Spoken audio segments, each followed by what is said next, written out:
नमस्कार, स्वागत है आप सभी का डीआरएस इनसाइट्स के आज के प्रोग्राम में। डीआरएस इनसाइट्स पे करने जा रहे हैं हम शेयर्स की बात अपनों के साथ और बढ़ती जियोपॉलिटिकल टेंशंस के बीच दुनिया भर के मार्केट्स में मंदी का दौर देखने को मिल रहा है और भारतीय बाजार भी इससे अछूता नहीं है। गिरावट का दौर जारी है और बजट को लेकर भी कोई खास उत्साह दिख नहीं रहा है।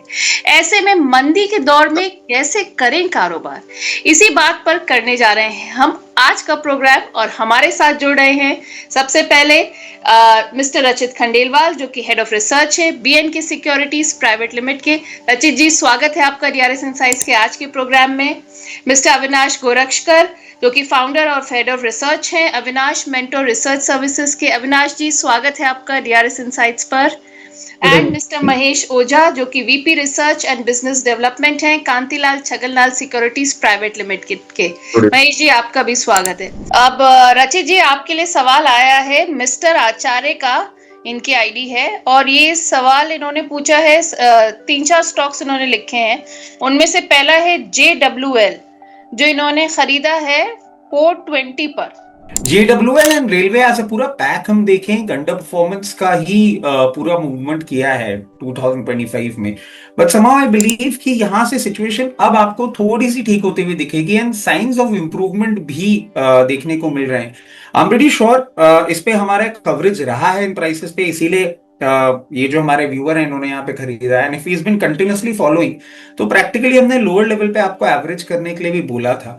और अगर आपने एवरेज उस लेवल पे नहीं किया है अभी तक, तो चलिए that is not a problem. अभी इस सिचुएशन में मैं बोलूंगा थोड़ा सा फॉर्चुनेट बात है कि अभी आपको थोड़ा सा मार्केट में टर्मोइल देखने को मिल सकता है और ये टर्मोइल से ये थोड़ा सा कूल ऑफ होके कभी भी आपको लोअर लेवल पे अगर मिलता है समवेयर इन बिटवीन 272 278, एक बार आप चाहें तो अपनी पोजीशन एवरेज कर सकते हैं, इसको कंफर्टेबली होल्ड करिए। और बजट या बजट के बाद अब जिस तरीके से हमारी पूरी सिचुएशन बन रही है रेलवे की कि पूरा एक बैकलॉग है, अनाउंसमेंट्स भी नहीं आए हैं और मार्च 2025 में हमारे रेलवे मिनिस्टर ने एक्सपोर्ट्स के लिए भी बोला था, बट वो एक्सपोर्ट्स भी आप देखें अभी तक प्रॉपर ऑर्डर बुक एग्जीक्यूशन कहीं भी नहीं देखने को बोला है। सूनर और later it will come in place और फिर जैसे ये चलना चालू होगा 393 लेवल्स पहले लेवल होंगे और उसके बाद आपको 440 लेवल्स तक भी बहुत कंफर्टेबली आता हुआ दिखेगा।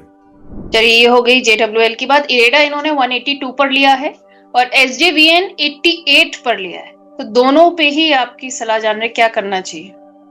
देखिए, इरेडा के लिए कंटिन्यूसली हम एक चीज बोल रहे हैं, जब तक 148 के ऊपर ये नहीं जाता है। दो अगर आप देखें, कुछ टाइम पहले बिजनेस अपडेट्स आए थे, उसके बाद स्टॉक ने मूव भी किया था, बट समहाउ सस्टेनेबल नहीं था और हायर लेवल्स पे कहीं ना कहीं सप्लाई आ रही है 148 पे। तो 148 जब तक ये क्रॉस नहीं करता, इस नंबर्स जो अभी आए थे उसमें एनपीए थोड़े से डिस्टर्बिंग थे, एडजस्टमेंट्स, बट ऑलरेडी आपको बिजनेस अपडेट में आ गए थे। 148 क्रॉस करना इंपॉर्टेंट है। Till that time I would say कि कुछ भी नहीं हो रहा है इसमें, you can not see any magic coming in. Once 148 cross करेगा फिर 168 और 188 लेवल्स आपको बहुत जल्दी देखने को मिलेंगे। You will have to wait for it. और एसजेवीएन या एनएचपीसी, ये जितने भी काउंटर्स होते हैं ये आपको लेके रखने होते हैं लॉन्ग टर्म टाइम होराइजन के लिए। ठीक है, you have bought it at higher levels और लोअर लेवल्स पे चल रहा है, बट कोई प्रॉब्लम वाली बात इसमें भी मैं नहीं देख पा रहा हूं। आप आराम से मेंटेन कर सकते हैं। If you have a fund position तो समझता हूं करीबन 72 71 लेवल्स दिखे। If you want and you are comfortable तो एवरेज कर सकते हैं, उसके बाद वेट करें। अभी तो बिल्कुल नहीं, बट हाँ आने वाले क्वार्टर्स में जरूर आपको एक अपमूव आता हुआ दिख सकता है, जिसमें पहला लेवल 92 और 92 के बाद सस्टेन करने के बाद मान लीजिए इन ईयर्स टाइम आपको 108 तक के लेवल्स भी ये दिखा सकता है। ओके, कह रहे हैं कि भाई बजट के में कोई उम्मीद है इन लोगों में बढ़ने की। देखिए, वेरी फ्रैंकली मैं आपको बताऊं, जो अभी हम सिचुएशन देख रहे हैं, मतलब या तो हम थोड़ा इसको अंडर रीड कर रहे हैं अभी, क्योंकि अब वो ये ना कि मैं ऑलरेडी इतना negative, I have started the show with such negative comments, I don't want to make people fall for a passive situation. But देखिए, हम वर्ल्ड वॉर 1 और 2 की भी जब बात करते हैं ना, तो वो बॉयल बहुत टाइम से हो रहा था and there was a very small spark and it blew everything out of proportion. मैं ये नहीं कह रहा हूं कि हम वर्ल्ड वॉर 3 पे इसी 2026 पे चले जाएंगे, but you can not rule out the fact कि अब ये जो एक ग्लोबल पावर शिफ्ट हमको देखने को मिल रहा है ये इंटेंसिफाई होगा, और ये इंटेंसिफाई होगा तो डेफिनेटली हमारी economic situation backed by the amazing prices that we are seeing in gold and silver, equity asset class थोड़ा सा ट्रबल टाइम्स में जाता हुआ दिख रहा है। Budget can not be a game changer, cautious approach will be the right thing. ठीक है। बरनाली महंता जी हैं, अविनाश जी कह रहे हैं गुड इवनिंग सर, मुझे यूको बैंक का टारगेट क्या हो सकता है, प्लीज बताइए। नहीं देखिए, मुझे लगता है कि नंबर्स तो काफी अच्छे आ गए हैं और सरकारी बैंक्स तो मेरे ख्याल से प्राइवेट सेक्टर बैंक्स के मुकाबले में बहुत अच्छा नंबर दिखा है। हाँ। बैंक अभी भी छोटे शेयर के दायरे में आता है, तो मुझे लगता है कि देखिए अगर आपका नजरिया साल भर का है तो मैं समझता हूँ कि 15 से 20% की अपसाइड आप एक्सपेक्ट कर सकते हैं। एग्जैक्ट टारगेट प्राइस मैं देना नहीं चाहूंगा क्योंकि क्लियरली आई थिंक जो फोर्थ क्वार्टर है वो भी एक इम्पोर्टेंट क्वार्टर है, तो उसके बाद मेरे ख्याल से स्टॉक में एक क्लियर डायरेक्शनल ट्रेंड आपको मिलेगा। बट डेफिनेटली ये लेवल पे आप थोड़ा सा स्टॉक अगर आपको चाहिए तो साल भर के नजरिए से आप खरीद सकते हो। ओके, आप कह रहे हैं साल भर के नजरिए से खरीद सकते हैं इसे। महेश जी, हमजा जी पूछ रहे हैं कि सर ये मुझे बताइए, कल्याणी स्टील और एफकॉम होल्डिंग्स अभी करंट प्राइस पे एंट्री ली जा सकती है क्या? ये कल्याणी स्टील में एंट्री ली जा सकती है। अभी भी वहां पे एक बायस जो है, मुझे लगता है कि कहीं ना कहीं पे बायस जो है थोड़ा सा पॉजिटिव वापस देखने को मिल सकता है। तो कल्याणी स्टील, यस, आप यहाँ पे एक बाइंग की एंट्री रणनीति बना सकते हैं। ओके। अब राजीव जी का सवाल है टाटा स्टील पर, रचित जी। राजीव जी कह रहे हैं कि अभी थोड़े प्रॉफिट में है ये, इन्होंने 220 के टारगेट के लिए कह रहे हैं कि वेट करें या प्रॉफिट बुक कर लें। देखिए, अभी मैं इतना ज्यादा मेटल स्टील सबके लिए बोल चुका हूँ। प्रैक्टिकली 220 का टारगेट इनके पास कहाँ से आया, I am not really sure of. But मैं समझता हूँ टाटा स्टील पे 220 का टारगेट एक अच्छा लंबा अवधि के लिए अगर इसको रख रहे हैं तो एक अलग बात है। बट नियर टर्म पे अगर हम बात करें तो मैं समझता हूँ कहीं भी आपको अभी ये कैप होता हुआ दिखेगा। 192 से 196 की एक रेंज है जहां तक मैं समझता हूँ मैक्सिमम स्ट्रेच इसका आपको होता हुआ दिख सकता है। दो अगर टाटा स्टील के आप फंडामेंटल्स की बात करें या देखें कि इसके स्टील प्राइसेस उस तरीके से नहीं बढ़े इन टाइम टू कम, ये अभी ग्रीन स्टील और इन सब चीजों में भी आगे बढ़ रहे हैं, तो बहुत सारी चीजें डेवलप होंगी, वो इवेंचुअली आपको प्राइस पे दिखेंगी। बट इन नियर टर्म 220 नहीं, मुझे नहीं लगता। मैं समझता हूँ 196 लेवल्स मैक्सिमम आने चाहिए, उसके बाद थोड़ा सा ये प्रॉफिट टेकिंग मोड पे आना चाहिए और फिर वापस आपको 172 176 की रेंज पे कहीं ना कहीं स्टेबल मूव करता हुआ दिखना चाहिए। ओके। अविनाश जी, प्रियरंजन जी हैं, प्रियराज जी हैं, कह रहे हैं सर मैं सीजी पावर होल्ड कर रहा हूँ 670 के रेट से, क्या मैं एवरेज कर सकता हूँ कोई, या फिर कुछ प्रॉफिट बुक कर लूँ ओवरऑल इन्वेस्टमेंट में? 3 महीने के अगले टारगेट के हिसाब से पूछ रहे हैं। देखिए 3 महीने का टारगेट मुझे नहीं लगता कि इसमें कोई बड़ी बढ़त आएगी क्योंकि ऑलरेडी स्टॉक काफी भाग चुका है। और ऐसे स्टॉक्स में देखिए जो नियर टर्म का ट्रिगर है वो सेमीकंडक्टर के प्लांट से ऑलरेडी थोड़ा सा चल चुका है। अभी जो नतीजे आएंगे मेरे ख्याल से मार्केट शायद दिसंबर का क्वार्टर, मार्च का क्वार्टर देखना चाहेगा। हालांकि देखिए अभी तो कंपनी काफी बड़ा इन्वेस्टमेंट मोड में है, तो डेफिनेटली मुझे लगता है नंबर्स ठीक ठाक रहेंगे, बट इतने भी अच्छे नहीं कि सिर्फ 3 महीने में बढ़त हो। देखिए ये ऐसा स्टॉक है जो आपको कम से कम लंबी अवधि के लिए ही पोर्टफोलियो में डालना चाहिए। अगर आपका नजरिया मोमेंटम है तो बैंकिंग है, उसके बाद ऑटो है, कैपिटल गुड्स है, ये सेक्टर्स है जहां पे आपको मोमेंटम थोड़ा ज्यादा मिल सकता है। कह रहे हैं अभी और स्टॉक्स अगर जल्दी में आपको प्रॉफिट बनाना है जो आपने सजेस्ट किया उस हिसाब से। महेश जी, राजू सुराना जी हैं, इंडियन होटल्स पर आपकी राय जानना चाह रहे हैं कि आप क्या व्यू रखते हैं? लॉन्ग टर्म नजरिया अगर है तो यहाँ से भी बाइंग की जा सकती है। हालांकि अभी के हिसाब से शॉर्टर टर्म में देखेंगे तो कोई शायद उतना मूव नहीं है। अगर कोई भी डिप मिलता है तो फिर वहां पे एक बाइंग अपॉर्चुनिटी वापस से देखी जा सकती है। थोड़ा लंबा नजरिया रखें, मेरे हिसाब से ओवर ए पीरियड जो है ये आपको रिटर्न बना के देगा। टेक्निकली अभी सपोर्टिव नहीं है बट फंडामेंटल सपोर्टिव है, तो थोड़ा सा लंबा 12 महीने से 15 महीने का मिनिमम व्यू रख के इसके अंदर एंट्री की जा सकती है।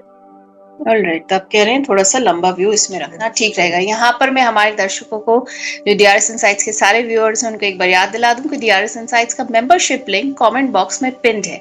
वहां जाकर आप डीआरएस इनसाइट्स की मेंबरशिप ऑप्शंस देख सकते हैं और ज्वाइन कर सकते हैं। उसके बाद आपको मौका मिलेगा हमारे मार्केट एक्सपर्ट्स से सवाल पूछने का। अगर आप डीआरएस इनसाइट्स की सपोर्ट मेंबरशिप लेते हैं तो उसमें आप व्हाट्सएप के जरिए मैसेज के थ्रू हमसे जुड़ सकते हैं। हमारा व्हाट्सएप नंबर है 9211591685। I repeat 9211 591685। इसमें आपको डीआरएस सपोर्ट मेंबरशिप में आपको अपना पूरा पोर्टफोलियो रिव्यू कराने का मौका मिलता है, वो भी एक्सपर्ट्स के द्वारा। तो फिर देर किस बात की, जल्दी से डीआरएस इनसाइट्स के मेंबर बनिए और सपोर्ट मेंबरशिप लीजिए। अब रचित जी, डॉटर एंड फादर करके इनकी आईडी है, बड़ी सुंदर सा आईडी का नाम है। तो आईआरबी इंफ्रा पर इनका सवाल है, इन्होंने खरीदा है 62 पर और ओएनजीसी का इनका बाइंग प्राइस है 254 का। दोनों पर ये आपके व्यू जानना चाह रहे हैं, 6 महीने का इनका view. Ma'am very clearly I remember, हम फर्स्ट टाइम जब शो कर रहे थे साथ में, तो इसके आईआरबी इंफ्रा के लिए बहुत लंबी हमारी बातें भी हुई थी और कंटिन्यूसली हायर लेवल से मैंने एग्जिट के लिए ही बोला है। और अभी भी आपको एक ही चीज बोलूंगा कि ये स्टॉक मुझे अच्छा नहीं लग रहा है। जिस तरीके से ये पोजीशनड है, जिस तरीके से कंपनी परफॉर्म कर रही है, I really don't like it. मुझे नहीं लगता इसमें आपको कोई अपसाइड देखने को मिलेगा। आपने हाई लेवल पे ले रखा है, वो लेवल मैं समझता हूँ बहुत मुश्किल है आना इन वेरी नियर टर्म। हाँ, लॉन्ग टर्म में मानिए कोई गेम चेंजिंग डेवलपमेंट होता है इसमें और उसके बाद आप सिचुएशन देखें तो एक अलग बात हो जाती है। बट नियर टर्म की अगर आप बात कर रहे हैं तो मैं मुश्किल से मुश्किल 44 लेवल्स तक इसको देखता हूँ। उससे ज्यादा मैं नहीं समझता कि आपको कोई भी चीज इसमें आती हुई दिखेगी। तो आप अगर चाहें तो इस पे 44 लेवल्स के आसपास आए, वहां एग्जिट करें और फिर बेटर अपॉर्चुनिटीज हंट करेंगे तो आपको बेटर रिटर्न्स मिलेंगे। ओएनजीसी भी देखिए, जैसे कि स्टार्टिंग हमने कमोडिटी की जब बात करी थी तो मैं आपको बोल भी रहा था कि कहीं ना कहीं क्रूड में I am expecting a spurt and that is a reason ONGC में अभी हमारा थोड़ा सा पॉजिटिव कवरेज चालू हुआ है। जिस तरीके से पोजीशन है, मैं समझता हूँ बहुत नियर टर्म में आपको 258 के लेवल्स दिखा सकता है। और इसके साथ साथ आप अगर इसको थोड़ा सा समय देते हैं 258 के बाद आपको बहुत comfortably, not in near term but मैं समझता हूँ आने वाले 2 से 3 क्वार्टर में 296 के लेवल्स भी दिखाने का दमखम रखता है। आप अपनी पोजीशन मेंटेन कर सकते हैं। ऑलराइट, तो आपको मिल गई रचित जी की राय इस पर। अब अविनाश जी, विश्वजीत जी हैं, आपसे सवाल पूछ रहे हैं एनसीसी पर। एनसीसी इन्होंने खरीदा है 171 पर, कह रहे हैं इस समय एवरेज करने का सही वक्त है क्या? देखिए, मुझे लगता है construction companies normally second half में अच्छा काम करती है और गवर्नमेंट के काफी प्रोजेक्ट्स है। एनसीसी की ऑर्डर बुक की बात करें तो मैं समझता हूँ काफी तगड़ी ऑर्डर बुक है, तो विजिबिलिटी तो है मेरे ख्याल से। देखिए, नजरिया साल भर का रखिए तो कंस्ट्रक्शन सेक्टर में जरूर अच्छा अप आ सकता है, क्योंकि बजट में भी लेके गवर्नमेंट शायद इंफ्रास्ट्रक्चर, कंस्ट्रक्शन, ईपीसी एक्टिविटी को थोड़ा बूस्ट दे। तो डेफिनेटली इसमें कोई डाउट नहीं कि थोड़ा लंबा नजरिया लेके यहाँ पे पोजीशन ऐड करें, लेकिन नजरिया कम से कम 12-15 महीने का होना चाहिए। ऑलराइट, आप कह रहे हैं पोजीशन ऐड कर सकते हैं पर नजरिया लंबा 12-15 महीने का होना चाहिए इसमें। प्रभात नारायण जी है, महेश जी, इनका सवाल आपसे है। कह रहे हैं इन्होंने 3 स्टॉक्स लिखे हैं, उस पर आपकी राय जानना चाह रहे हैं। E2E नेटवर्क, टरिल TARIL और KPEL, दोनों लॉन्ग टर्म के लिए आपसे राय जानना चाह रहे हैं।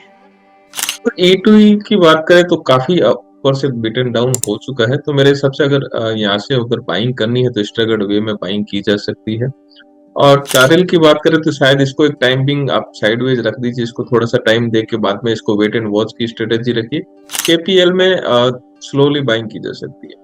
ऑलराइट, तो ये हो गई तीनों स्टॉक्स पर राय। अब रचित जी, आपसे सवाल है विनोद मित्तल जी का।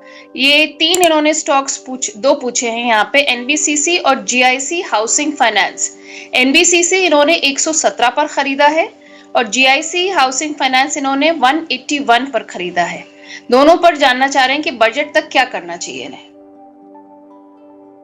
देखिए, मैं बजट तक तो थोड़ी सी उम्मीदें कम है मुझे। और बजट में अगर आपको कोई अनाउंसमेंट आता हुआ भी दिखता है और अगर आपका बजट तक का ही टाइम होराइजन है तो मैं आपको बोलूंगा कहीं भी आपको 116 से 120 की रेंज मिले एनबीसीसी में, आप यहाँ पे अपनी एक बार पोजीशन बुक कर लें और निकल जाएं। क्योंकि अगर बजट के अनाउंसमेंट में आपको एक पेंट अप मूवमेंट भी मिलता है किसी भी सेक्टर, किसी भी स्ट्रीम में, तो मैं समझता हूं कि आपको एक बार एग्जिट कर लेना चाहिए। क्योंकि अभी ये पेन पॉइंट आपको बढ़ते हुए दिख सकते हैं कुछ सेक्टर्स को छोड़ के, जैसे कि अगर आप बोले डिफेंस और ये सब, थोड़ा सा वो एक अलग ट्रैजेक्टरी में अपना मूवमेंट करेंगे।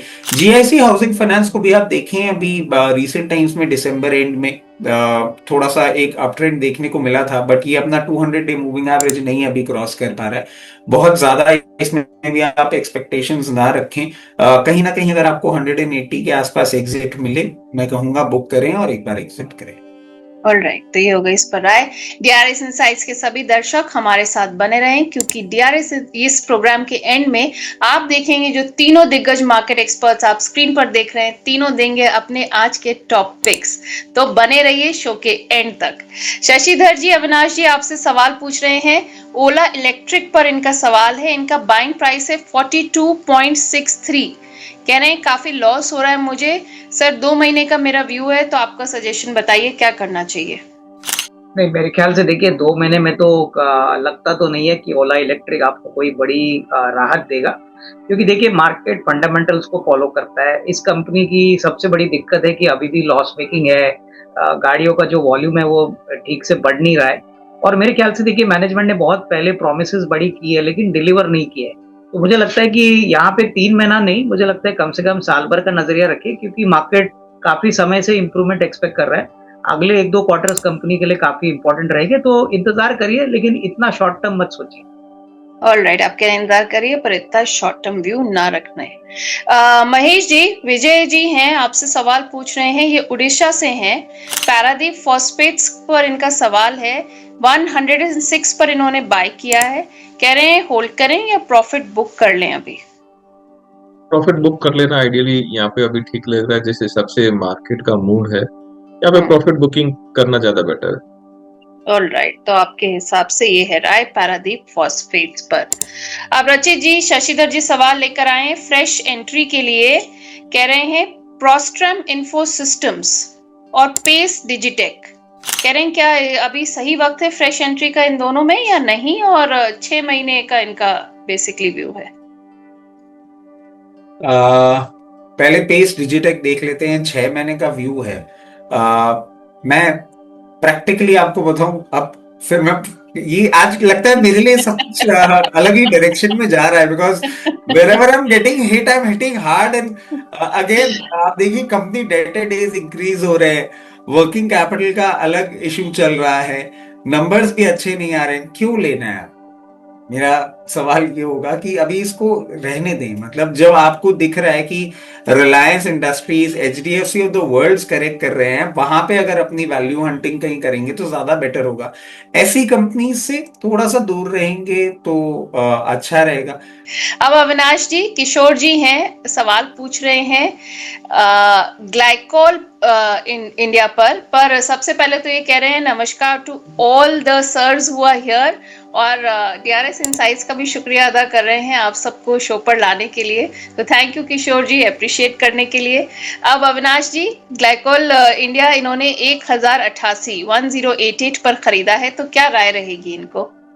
देखिए मेरे ख्याल से ये पेट्रोकेमिकल बनाने वाली कंपनी है, और मुझे लगता है कि इनका जो मेन रॉ मटेरियल है वो मोलासिस है। एमईजी बनाते हैं जो बेसिकली बहुत ही इंपॉर्टेंट पेट्रो इनपुट है। तो कहीं ना कहीं देखिए इनका ग्रोथ पोटेंशियल तो काफी अच्छा है, बट अभी जिस प्राइस पे इन्होंने खरीदा है मुझे लगता है कि देखिए आगे का रिस्क रिवॉर्ड ज्यादा से ज्यादा 14-15% की रिटर्न आपको मिलेगी, क्योंकि निचले लेवल से स्टॉक काफी चल चुका है, ये इंडस्ट्री भी काफी मैच्योर है। तो मुझे लगता है कि अगर इनका नजरिया 14-15% रिटर्न का है तो ही निवेशित रहिए। अगले साल में मुझे नहीं लगता है कोई एकदम रिकॉर्ड ब्रेकिंग अपसाइड आएगा, बट हाँ company is well managed, promoters भी अच्छे हैं, और आई थिंक इनका जो प्रोडक्ट है इसमें काफी अच्छा लॉन्ग टर्म पोटेंशियल है। ओके, आप कह रहे हैं इसमें काफी अच्छा लॉन्ग टर्म पोटेंशियल है। अब मोहन राम जी हैं, महेश जी, ये पूछ रहे हैं पार्क मेडीवर्ल्ड एंड रिलायंस पावर में क्या करना चाहिए इस वक्त? मिड कैप और स्मॉल कैप में एक टाइम बीइंग के लिए कॉशियस रहना चाहिए, और इन सब स्टॉक से थोड़ा सा टाइम बीइंग के लिए एक दूरी बनानी चाहिए मेरे हिसाब से, क्योंकि इन सब में जितना फॉल आता है कोई थोड़ा सा मतलब अनरियलिस्टिक लॉस भी शो करते हैं। तो ऐसे टाइम में मैंने जैसे कि शो के स्टार्ट में बोला, चाहे कितने भी बढ़िया इसमें मिड कैप है, जो अर्लियर अपन ने जो आपने रचित जी से भी पूछे थे, अभी रिसेंट लिस्टेड आइटम है, स्टॉक्स बढ़िया है, लेकिन अभी सेलिंग प्रेशर इतना इंटेंसिफाई है कि कितने भी अच्छे स्टॉक्स का भी चार्ट स्ट्रक्चर बिगड़ा हुआ है। तो थोड़ा सा टाइम दीजिए मेरे हिसाब से। आपको टाइम देने के बाद में हो सकता है कि ये स्टॉक यहाँ से 10-15-20% सस्ता मिल जाए, तो दोनों स्टॉक्स ठीक ठाक है, लेकिन थोड़ा वेट करिए, थोड़ा और सस्ता मिलता है तो वहां पे एंट्री बनाने का सोचिएगा। ऑलराइट, रचित जी आप कुछ कहना चाह रहे हैं क्या इन स्टॉक्स पर? नहीं, सर्टनली नॉट। मैं तो कंप्लीटली स्टे अवे मोड पे बैठा हुआ हूँ। तो सर जो बात बोल रहे हैं महेश सर बिल्कुल सही बोल रहे हैं कि अभी जब आपने बात बोली थी ना कि अभी आप शो के एंड तक रुकिए और calls, I was just looking for it कि अब एग्जैक्टली इस मार्केट में मुझे कॉल भी देनी है। मतलब already I am so dicey, और अभी मैं कॉल दे के जाता हूँ, कल स्टॉप लॉस ट्रिगर हो जाता है तो सब बोलेगी ये मनोज साहब भी आया भी था रोता हुआ और कॉल स्टॉप लॉस वाली दे के चला गया। सो प्रैक्टिकली अभी हाँ सिचुएशन खराब है, और आप देखिए जिस तरीके से स्टॉक्स रिएक्ट कर रहे हैं ना, सेंस ऑफ कंफर्ट नहीं है, बिकॉज सब सेलिंग मोड पे ही है। FIIs are not buying, DIIs हमारा जब तक पैसा जा रहा है तब तक जा रहा है, और फिर जैसे ही वो ड्राई अप होने लग जाता है तो आप देखिएगा फिर प्रॉब्लम ज्यादा बड़ी होगी। मैं मतलब जितनी भी बातें अभी बोल रहा हूँ ना, I think it's not going in right direction, I should keep मम, वो ज्यादा बेटर है। इतना आप कहते हैं ना, इस समय ब्रूटली ऑनेस्ट हैं आप इस वक्त, ये कहा जाए। और देख लीजिए मार्केट का प्रेशर एक्सपर्ट्स पर भी दिख रहा है, दर्शकों को भी नहीं, एक्सपर्ट्स पे नहीं मैम, मतलब आई एम सो सॉरी, बाकी दो गेस्ट भी यहाँ बैठे हुए और मैं कुछ ज्यादा ही नेगेटिविटी की बात कर रहा हूँ, but practically I have been continuously talking about it. जब हम आपके शो में बात कर रहे हैं, हायर लेवल्स पे भी चल रहे थे, तब भी मैं एक ही चीज पूछ रहा था, fundamentally nothing is changing, why are we expecting it? Not that मैं मंदी में बैठा हुआ हूँ या मेरी मंदी की थॉट प्रोसेस है, मेरे सवाल सिंपल हैं, वैल्यूएशन डिस्कंफर्ट है, FIIs are continuously selling, why do you think things will change? और जब ब्रिम पे थे, जब आपकी ट्रेड डील होने की धीरे धीरे सिचुएशन बन रही थी, 26-27 को आप ईयू के साथ ट्रेड डील करने जा रहे थे, अब you have a fiasco. Trump is just a trump card for all the bears. कुछ भी हो, आपके पास फंडामेंटल्स हो, आपके पास जीएसटी हो, आपके पास रेट कट हो, सबको जो ट्रम्प सिर्फ अपना एक ट्रम्प कार्ड निकालते हैं, everything falls like a pack of card. तो ऐसे अनसर्टन मार्केट्स में एडवेंचर करने का टाइम नहीं है, सिर्फ वैल्यू हंटिंग करनी है शांति से बैठ के। ओके, अनिल लोहन जी हैं। अविनाश जी आरएमसी स्विच गियर पर पूछ रहे हैं, होल्ड करें या सेल करें? 410 की इनकी बाइंग है। नहीं, मेरे ख्याल से देखिए ऐसी छोटी कंपनीज में लिक्विडिटी का इशू होता है, बट इनकी ऑर्डर बुक अच्छी है, इनका नजरिया थोड़ा सा लंबा होना चाहिए। देखिए अगर ये एकदम शॉर्ट टर्म के लिए अपसाइड एक्सपेक्ट करते हैं तो कुछ आने की उम्मीद नहीं है, क्योंकि ऐसे छोटी मिड कैप कंपनीज में हमने देखा है काफी बड़ी बिकवाली हो चुकी है, लेकिन बिजनेस अच्छा है, ऑर्डर बुक अच्छी है, तो नजरिया साल भर का रखिए। अगर आपका पेशेंस और कन्विक्शन है और आप थोड़ा सा वोलेटिलिटी के लिए तैयार हो, तो ही आप होल्ड करें। ऑलराइट, तो तभी आप होल्ड कीजिए। महेश जी, शीतल जी पूछ रही हैं, क्या डी मार्ट अभी करंट प्राइस पर खरीदा जा सकता है? डी मार्ट मेरे हिसाब से ये थोड़ा सा हाई है, नंबर्स उतने अट्रैक्टिव आए नहीं थे, तो कंपेयर टू डी मार्ट कोई दूसरा शेयर ले तो ज्यादा बेटर है। ऑलराइट, इस समय आप कह रहे हैं डी मार्ट पर इतनी राय सही नहीं है। अगर एक एडवाइस इस समय अविनाश जी देनी हो दर्शकों को कि किस तरीके से मार्केट में कमोडिटीज या इक्विटीज, कौन सा एरिया बेटर है? नहीं, देखिए मुझे लगता है कि जब भी किसी को कोई चीज पसंद नहीं होती और जब पूरी तरह से लोग फ्रस्ट्रेट होते हैं, तभी आपको थोड़ा थोड़ा इन्वेस्ट करना चाहिए, और लॉन्ग टर्म के लिए करना चाहिए। क्योंकि देखिए मैं 92 से बाजार में हूँ, मैंने 2004 देखा है, 2008 देखा है, 2017 देखा है, कोविड ने तो सबको देखा है। तो जब ये खराब माहौल चलता है ना, तब 90% लोग नेगेटिव होते हैं। तो मुझे लगता है कि कहीं ना कहीं देखिए आपका इन्वेस्टमेंट टाइम फ्रेम लंबा होना चाहिए। कोविड के बाद लोगों की आदतें बिगड़ गई है, लोगों को लगता है शेयर बाजार बहुत आसान है, भाई जल्दी से पैसा बन सकता है। तो हम तो पुराने लोग हैं, हम तो लॉन्ग टर्म और पेशेंस में कोई कमी नहीं रखते। तो देखिए जब चीज आराम से आपको मिलती है आपके भाव से, तो तभी खरीदने का मौका होता है। तो अगर आपका नजरिया 1.5-2 साल का है, तो this is the best time to start nibbling into equity. क्योंकि देखिए अच्छा समय आएगा तब आपको आपके भाव के हिसाब से कुछ भी नहीं मिलेगा, और सेंटिमेंट तो ओवरनाइट बदल जाता है। अभी आज ट्रम्प साहब कुछ बोल रहे हैं, कल अगर मान के चले वो मान गए, तो रातों रात सेंटिमेंट बदल जाएगा। तो मैं यही कहूंगा कि लॉन्ग टर्म नजरिया रखिए, शॉर्ट टर्म मत रखिए। आई मीन देखिए कमोडिटीज में तो अभी सोना चांदी कॉपर इतना भागा है कि ये लेवल पे खरीदने की हिम्मत होती नहीं है। तो मैं यही कहूंगा कि इक्विटी तो अंडर परफॉर्म कर चुका है, तो यहाँ पे आपको मौके देखने चाहिए। ओके, आप कह रहे हैं इक्विटी अंडर परफॉर्म कर चुका है, यहाँ पर मौके देखने चाहिए। महेश जी, सुजलॉन पर सवाल आया है, एवरेज बाइंग प्राइस यहाँ पे रमेश जी का है 54.72 और लॉस में है, कह रहे हैं क्या करना चाहिए? सुजलॉन पर क्या व्यू है आपका? ऐड कर सकते हैं, फिलहाल थोड़ा सा प्रेशर रहेगा, प्रेशर इंटेंसिफाई भी हो सकता है, लेकिन वैल्यूएशन और फंडामेंटल दोनों ही ठीक ठाक है। साल 12 से 15 महीने का नजरिए रखे, हो सकता है कि आपको 75 प्लस के लेवल भी दिखा दे। हालांकि अभी आपको कोई भी चीज दिखाई नहीं देगी, लेकिन ऐसे जैसे कि अविनाश जी ने मेंशन किया, ऐसे ही टाइम में आपको एक्यूमुलेशन करना चाहिए। 54 का बाइंग है, कोई ज्यादा बड़ा अपर साइड का बाइंग नहीं है। ये भाव तो कभी भी आ जाएंगे, लेकिन मेरे हिसाब से ये डिप जो है आपको शायद अच्छा रिटर्न भी बना के दे सकते हैं, तो लंबे नजरिए की अवधि से इसको बाइंग की जा सकती है। ऑल राइट, तो आप कह रहे हैं लंबे नजरिए के साथ बाइंग की जा सकती है। वेल, यहाँ पे नागराज भट्ट जी हैं, कह रहे हैं नमस्ते नेहा मैम और सारे पैनल को। नमस्कार नागराज जी। कह रहे हैं मैं रचित जी का बड़ा फैन हूँ। रचित जी प्लीज सजेस्ट सूटेबल एंट्री। अब सवाल तो लेकर आते ही हैं जो भी चाहने वाले होते हैं सारे एक्सपर्ट्स के। कह रहे हैं कि सूटेबल एंट्री प्राइस KRBL, संवर्धन, BSC और any out of the box. तो अनलिस्टेड शेयर्स जो कि आप सजेस्ट करें जो मैजिक कर दें शॉर्ट टाइम में। जादू की छड़ी, प्रेशर ही प्रेशर है आज तो आप पे रचित जी। नहीं, प्रेशर नहीं है एक्चुअली। देखिए अभी मैं कहूंगा कि अविनाश सर ने ना थोड़ा सा मूड मॉल चेंज किया and he was actually making sense कि जब सब टूट रहा होता है ना, at that given point in time you are not buying.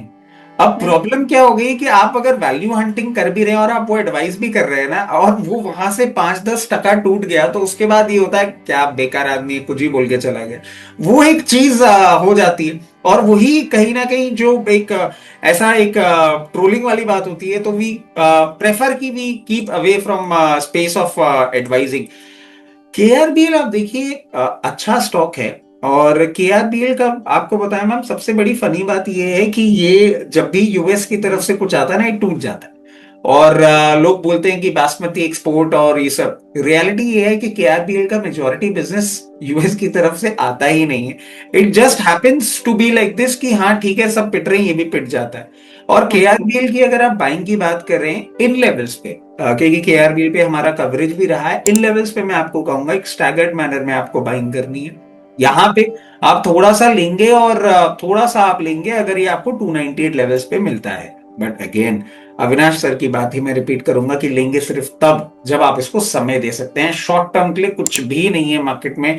Short term में बहुत चॉपी होने वाला है मार्केट, शॉर्ट टर्म में डिफिकल्टी बढ़ती हुई दिख सकती है।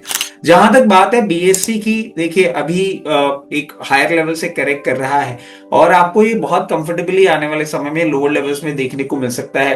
कहीं भी समवेयर बिटवीन 2480 टू 2360 इन लेवल्स पे देखने को मिल सकता है। वहां पे अपनी थोड़ी सी बाइंग करिएगा, सिर्फ अगर टाइम दे सके तो।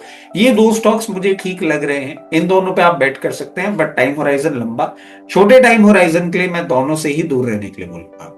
ऑल राइट, टाइम होराइजन लंबा, छोटे टाइम होराइजन के लिए आप कह रहे हैं दूर रहने की आपकी सलाह है।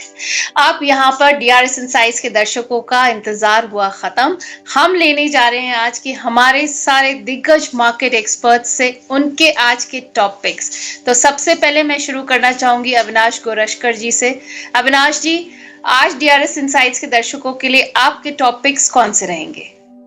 नहीं, मेरे ख्याल से देखिए सरकारी बैंक में मुझे लगता है कि बैंक ऑफ महाराष्ट्र काफी अच्छा विकल्प लगता है। अच्छे नंबर्स बैंक ने दिखाए, कासा रेशियो करीबन 50% है, प्रॉफिट करीबन 28-29% से बड़ा है, और अभी भी वैल्यूएशंस कंफर्टेबल है। तो मुझे लगता है कि अगेन अगर 12-15 महीने का टाइम फ्रेम किसी के पास है तो बैंक ऑफ महाराष्ट्र एक अच्छा विकल्प है। सस्ता सरकारी बैंक है, अच्छे नंबर्स है। और दूसरा होटल सेक्टर का दिग्गज इंडियन होटल, देखिए ये बहुत समय तक कंसोलिडेट कर रहा है। मुझे लगता है कि अक्टूबर टू मार्च ये नॉर्मली होटल सेक्टर के लिए सीजन होता है। तो कहीं ना कहीं मुझे लगता है कि आपका अक्टूबर टू दिसंबर का नंबर और पूरे साल का नंबर अच्छा होगा, अगले साल भी होपफुली अच्छा होना चाहिए। और कहीं ना कहीं इनके लिए अच्छी बात है क्योंकि ज्योग्राफिकली नंबर 1 है। तो यहाँ पे ये दोनों स्टॉक्स ऐसे हैं जहाँ पे आपका पोर्टफोलियो थोड़ा सा लेस वोलेटाइल हो और मेरे ख्याल से पैसा भी अच्छा बने, ऐसे वोलेटाइल मार्केट। अभी करंट लेवल्स पे एंट्री की जा सकती है? हाँ बिल्कुल, देखिए आपको थोड़ा ही खरीदना है। अगर आपके पास 100 रुपए है तो आप 20-25 रुपया ही लगाइए।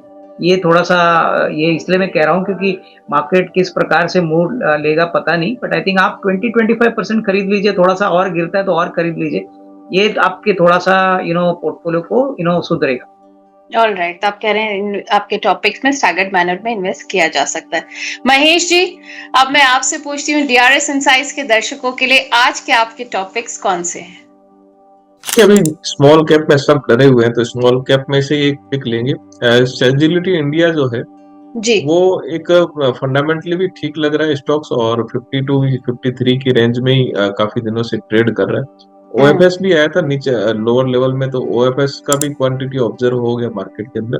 तो सेक्युलिटी इंडिया ये लेवल से बाइंग करने की सलाह रहेगी। 65 से 70 के टारगेट आप मिनिमम मान के चलिए 12 महीने में। होराइजन थोड़ा सा लंबा रखिए, और थोड़ा अगर डिप मिलता है तो भी एक बाइंग अपॉर्चुनिटी बनेगी। तो सेक्युलिटी इंडिया यहाँ से एक बाइंग की जा सकती है। दूसरा है पीडीलाइट। तो पीडीलाइट भी ये लेवल के अंदर फंडामेंटल्स काफी बढ़िया है, और कोई भी डिप मिलता है तो यहाँ पे एक इन्वेस्टमेंट का 12 से 15 महीने का होराइजन देके इसको कर सकते हैं। ये डिप आपको एक चांस देंगे, इसको आप यहाँ पे लेकर 20-25 रुपए डाउन हो उस हिसाब से घबराना नहीं है। थोड़ा डिप मिले तो और ऐड करना है स्ट्रगल में। 1600 से 50 से 1700 ये लेवल जो है आपको साल भर के अंदर देखने को मिल सकते हैं। राइट, तो महेश जी के आज के टॉपिक्स हैं सैजिलिटी इंडिया एंड पीडीलाइट, दोनों में सलाह है स्टैगर्ड मैनर पे इन्वेस्ट करने की। अब रचित जी, मैं आपके पास आती हूँ और आपसे पूछती हूँ डीआरएस इनसाइट्स के दर्शकों के लिए रचित जी के आज के टॉपिक्स कौन से हैं? देखिए, मैं बिल्कुल ही सेफ खेल जाता हूँ यहाँ पे, क्योंकि प्रैक्टिकली अविनाश सर और महेश सर ने जो कॉल्स दी हैं they will definitely perform good, but ये बहुत इजीली आप नहीं देख पा रहे अभी मार्केट्स में। They have worked for it, and मैं प्रैक्टिकली बोलूं तो I give you the easiest of all, ITC.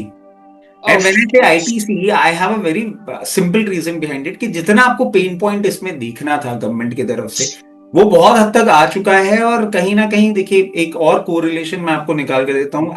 As per my understanding budget में अब आपको और कुछ इसमें नहीं सुनने को मिलेगा, बिकॉज बहुत क्लोज है अभी बंगाल इलेक्शंस आपके लिए, और उसके पहले आईटीसी के और अगेंस्ट अनाउंसमेंट नहीं आपको होता हुआ दिखेगा। पूरी इंडस्ट्री का एक जो वहां पे पूरी सिचुएशन बनी हुई है, आईटीसी करंट लेवल्स पे अच्छा लगता है। डेफिनेटली आपको यहाँ पे बाय कर लेना चाहिए, क्योंकि मार्केट्स वॉलेटाइल हैं और मार्केट्स कभी भी आपको डाउनसाइड दिखा सकते हैं। इसलिए मैं आपको बोलूंगा कि फर्दर कभी भी अगर आपको कोई ऐसी अनलाइक सिचुएशन होती हुई दिखे सॉरी जी, जिसमें आईटीसी आपको और करेक्ट होता हुआ दिखे, उसके लिए आपको बोलूंगा स्टैगर्ड मैनर में भी 50% आपको यहाँ पे अपनी पोजीशन ले लेनी चाहिए। और कभी कोई एक्सट्रीम मूवमेंट हुआ, कोई वॉर लाइक सिचुएशन या ऐसा कुछ आपको होता हुआ दिखता है, और तब आपको 278 से 284 के रेंज में मिलता है, यू शुड कंप्लीट योर बेट।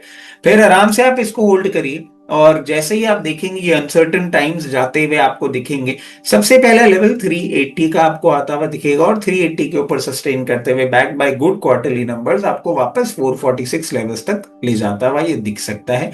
इसके साथ साथ थोड़ा सा एक्सपेक्ट कर रहा हूं मैं ऑटो एंसिलरी और स्पेसिफिकली ईवी स्पेस में गवर्नमेंट कुछ बहुत अनाउंसमेंट करे, और ये सिर्फ आपके रेयर अर्थ के कारण ही ईवी को कोई डेंट देखने को मिल सकता है। अदरवाइज गवर्नमेंट बहुत एग्रेसिवली जा रही है, और कहीं ना कहीं मुझे लग रहा है स्क्रैपेज पॉलिसी भी आपको थोड़ा सा ट्वीक अप ट्वीक डाउन होते देख सकती है।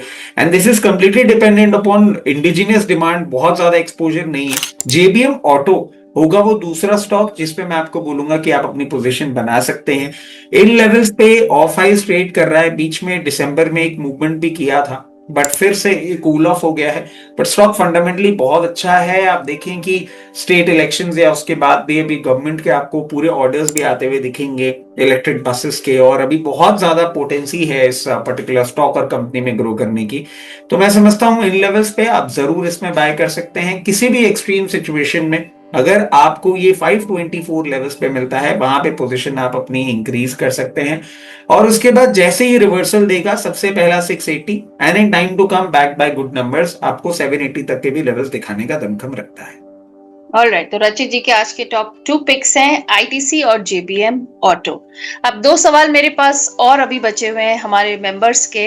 अविनाश जी, मुकुल जी जानना चाह रहे हैं आरईसी लिमिटेड किस रेट पर बाय करें और टारगेट क्या होने चाहिए? नहीं, मुझे लगता है कि आरईसी अगर आपका नजरिया साल 1.5 साल है तो ही खरीदिए, और शॉर्ट टर्म में मुझे नहीं लगता है इसमें कोई बड़ी बढ़त आएगी। देखिए, पावर डिस्ट्रीब्यूशन स्पेस में ये बहुत बड़ा दिग्गज है, अच्छा डिविडेंड देता है, स्टेबल कंपनी। अगर आपका नजरिया साल भर में 15% कमाना है तो मैं समझता हूँ कि एक सेफ बेट है, क्योंकि ज्यादा वोलेटिलिटी नहीं होती, बिजनेस भी वेल एस्टेब्लिश्ड है। तो 14-15% का अपसाइड एक्सपेक्ट करिए। इस मार्केट में टारगेट प्राइस से लेके काम करना जरा डिफिकल्ट है, बट फिर भी मैं कहूंगा कि 26 के लिए अगर नंबर्स ठीक ठाक आते हैं तो 14-15% साल में आरईसी में आपको मिल सकता है। ओके, तो ये हो गई आरईसी की बात। महेश जी, जय सिम्हा जी हैं, कह रहे हैं सर क्या बीएसई में फ्रेश पोजीशन ले सकते हैं? बीएसई में बीएसई में फ्रेश पोजीशन बनाई जा सकती है।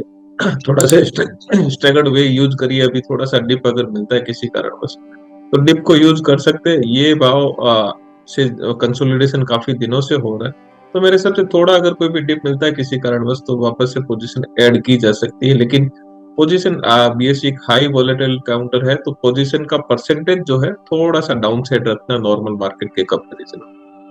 ऑलराइट, वेल यहाँ पर मैं हमारे सारे जो मार्केट एक्सपर्ट्स हैं जिन्होंने आज हमें डीआरएस इनसाइट्स के शेयर्स की बात अपनों के साथ के स्पेशल प्रोग्राम में हमें ज्वाइन किया, थैंक यू सो मच। सबसे पहले अविनाश जी, रचित जी और महेश जी, आप लोगों ने वक्त निकाला, मुझे पता है दिन भर का काम करने के बाद शाम को जुड़ना। वेल, डीआरएस इनसाइट्स का ही एक ऐसा पैनल है जहां पे हम देख पाते हैं, so thank you so much for joining us. अब मैं एक एक करके आप सबसे डिस्क्लेमर लेने वाली हूँ। सबसे पहले रचित जी। मैम देखिए, जितने भी स्टॉक्स हमने आपके चैनल पे डिस्कस किया उसमें मेरी personal position, immediate family position, client position हो सकती है। जितने भी स्टॉक्स हमने आपके चैनल पे डिस्कस किए हैं वो कंपनीज, उनके प्रमोटर्स और ग्रुप कंपनीज हमारे क्लाइंट हो सकते हैं। Investment in equity market are subject to market risk. Please consult your financial advisor before making any investment और taking any trade in any script that we have discussed on your channel. Thank you ma'am, और Mahesh sir और Avinash sir, it was fun doing show with you. Thank you so much Rachit ji. And Avinash जी, आज आप show पर आए, हमेशा की तरह बहुत अच्छा लगा आपके साथ शो करके। Please disclaimer. नहीं नेहा जी, जो भी स्टॉक्स आज हमने आपके शो पे कहे, हो सकता है कि हमारे क्लाइंटों की भी पोजीशंस हो, पर्सनल लेवल पे मेरी कोई पोजीशन नहीं। राइट, महेश जी, वक्त निकालने के लिए बहुत बहुत थैंक यू, और जाने से पहले डिस्क्लेमर प्लीज। हमारे क्लाइंट के पास में पोजीशन हो सकती है, may be time to time recommend करते रहते हैं, लेकिन पर्सनल लेवल पे इन्वेस्टमेंट इक्विटी में। डीआरएस इनसाइट्स के शो पे आपने देखा आज हमारे 3 एक्सपर्ट्स जिन्होंने आपको गाइड करने की कोशिश करी, आपके सारे सवालों का जवाब देने की कोशिश करी। ऐसे ही वक्त में जब सब अपने होते हैं वो देते हैं साथ, अब सब अपनों का। Thank you so much to all our panelist and thank you to all our viewers. नमस्कार।